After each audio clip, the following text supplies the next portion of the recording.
Hi, I'm Jen, and today I'd like to talk to you about climate change worries. They're the kind of worries that keep us awake at night.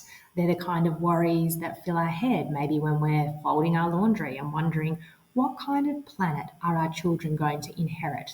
What are their oceans going to look like? What are their forests going to look like?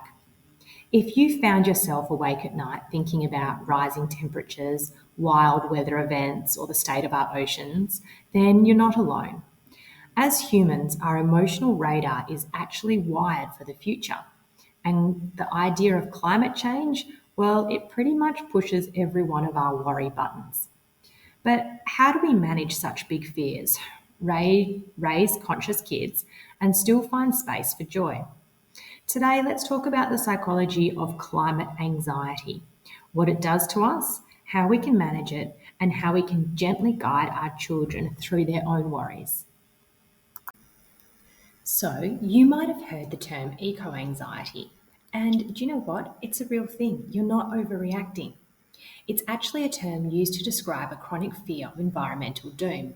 It's not a disorder, it's actually a human response to a world in crisis.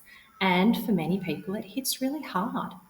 We're often sandwiched between generations, caring for kids, checking in on aging parents, juggling work and community life commitments. And then we read the headlines and imagine our kids' future worlds. What are they actually going to look like? And then there's the idea that we should be doing more activism, more plastic saving, more gardening, more recycling. It can straight out lead to burnout.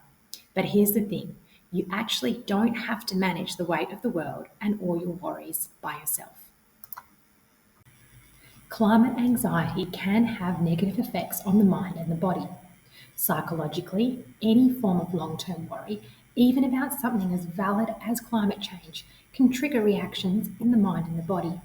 For example, chronic stress experienced in the body as stomach aches or headaches or muscle tension, disruptions in our sleep and wake cycle that make it hard to focus, even worry leading to emotional numbing or avoidance. Worries about climate and environmental destruction can actually end up making us feel guilty about not doing enough or helpless that we can't, even shameful. And then we can get stuck in something called a freeze loop, where the threat or the anxiety feels so overwhelming that we shut down, which tends to add more guilt and keeps the cycle moving forward. But there is something that we can do to help this. You don't need to be a full-time activist or move off grid in order to manage your climate anxiety. You can start small. Here are 4 things you can do that are actually going to help. Number 1, name it to tame it. So say your worry out loud, share it with a trusted friend, or speak to a therapist who understands eco anxiety. Naming the fear brings it into the light and makes it a little less heavy to carry. Secondly, try to shrink the problem. You do not have to solve global warming on your own. Focus on your own circle of control. What differences can you make? Maybe that's switching to reusable packaging, maybe it's planting a tree, maybe it is writing to your local MP. Small acts do add up and they protect our own sense of hope. Number 3 is protect your peace. Please monitor your media diet. If you are constantly doom scrolling, your nervous system is going to be on high alert. Instead, decide to make a conscious switch to stories about solutions, communities that are creating change, or young people that are motivating and innovating, scientists that are making progress. These are the news stories that you might want to consider switching to. Number 4, connect with nature. You do not need to find a rainforest. You can have a walk in your local park. Maybe you plant a new pot plant on your balcony.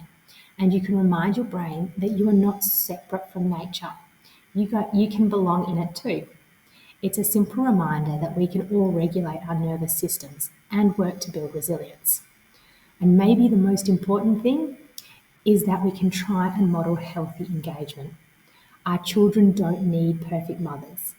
They need mothers who are real and who can show them how to care deeply, act wisely, and rest when needed. The truth is that kids today are learning about climate change younger than ever. sometimes as early as kindergarten. And by the time they're 10, 12, or 14 years old, some of them are carrying the same heavy worries that we are. But here's the truth. Our kids take their emotional cues from us, not just from what we say, but also from how we feel and what we do. So if we're spiraling into panic or guilt, then they'll absorb that.